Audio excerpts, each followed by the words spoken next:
Bonjour, je m'appelle Christophe, je suis spécialiste vin chez Aligro à Chavannes.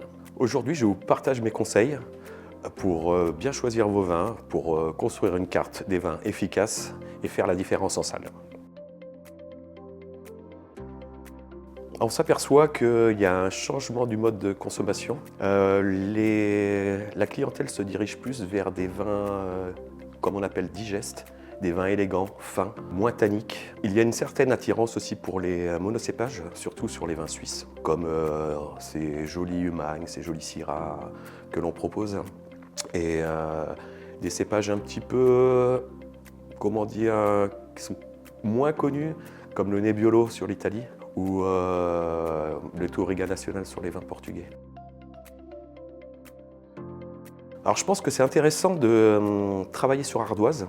Ça évite les ruptures, ça permet de renouveler l'offre régulièrement, suivant la saisonnalité, suivant les tendances, bien s'informer de ce qui se fait actuellement, ce que les gens consomment. Alors je pense que c'est pas mal de faire des dégustations avec ses employés de service. Et même aussi la cuisine, pourquoi pas, hein, ça leur permet de découvrir des nouveautés, des vins. Et puis les former à la vente. Ils ne sont pas forcément des vendeurs. Il y a un cépage que j'aime beaucoup, c'est le Viognier, qu'il soit français, on en trouve aussi en Suisse.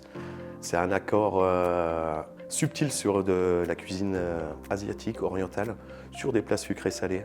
Ça se marie parfaitement. On retrouve dans ce cépage des notes un petit peu exotiques. Il y a de la vivacité. C'est très agréable sur les viandes en sauce, les viandes sucrées salées. Et pour ce qui est du rouge, on a un Banyuls.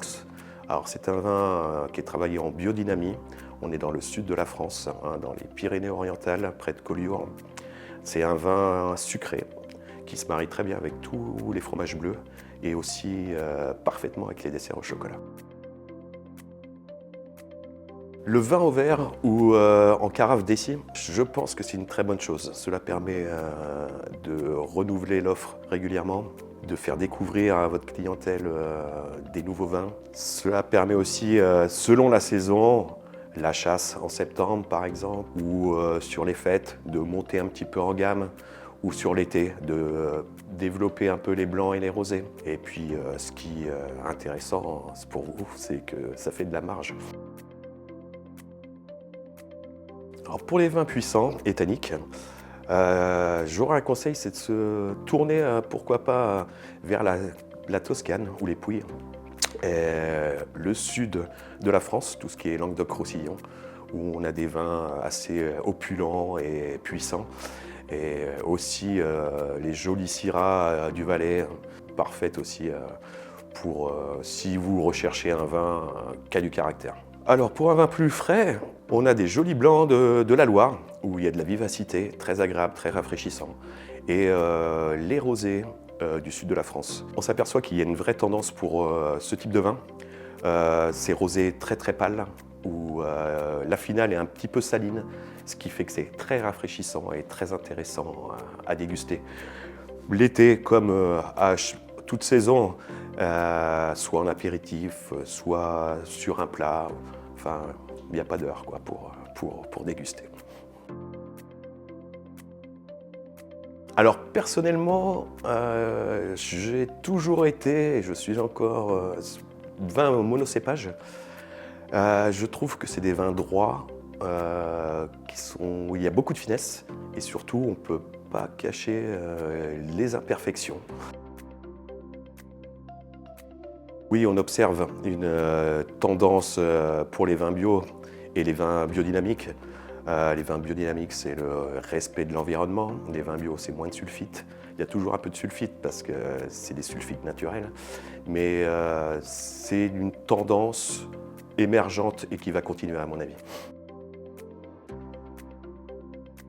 Et les vins sans alcool, c'est une offre à considérer. Il y a eu beaucoup de progrès faits sur leur élaboration. Maintenant, c'est des vins désalcoolisés. Donc, on fait une fermentation, par un procédé, on les désalcoolise. On trouve des très belles choses maintenant. Nous, personnellement, on a rentré des vins allemands et des vins espagnols qui sont très réussis. Après, leur accord, c'est les mêmes que des vins classiques. Je pense que c'est bien d'en avoir à sa carte pour une clientèle du midi, les gens qui retournent au bureau, qui retournent travailler après, ou même des gens qui ont envie de se faire plaisir le soir à boire un verre, mais sans alcool. N'hésitez pas à venir nous voir si vous avez des demandes particulières. L'équipe de la cave vous accompagnera si vous avez des événements particuliers, si vous avez des nouveaux plats à la carte, que vous ne savez pas trop quoi mettre. Nous, on est là, on a des dégustations toutes les semaines, vous pouvez déguster et ça sera avec plaisir qu'on vous accompagnera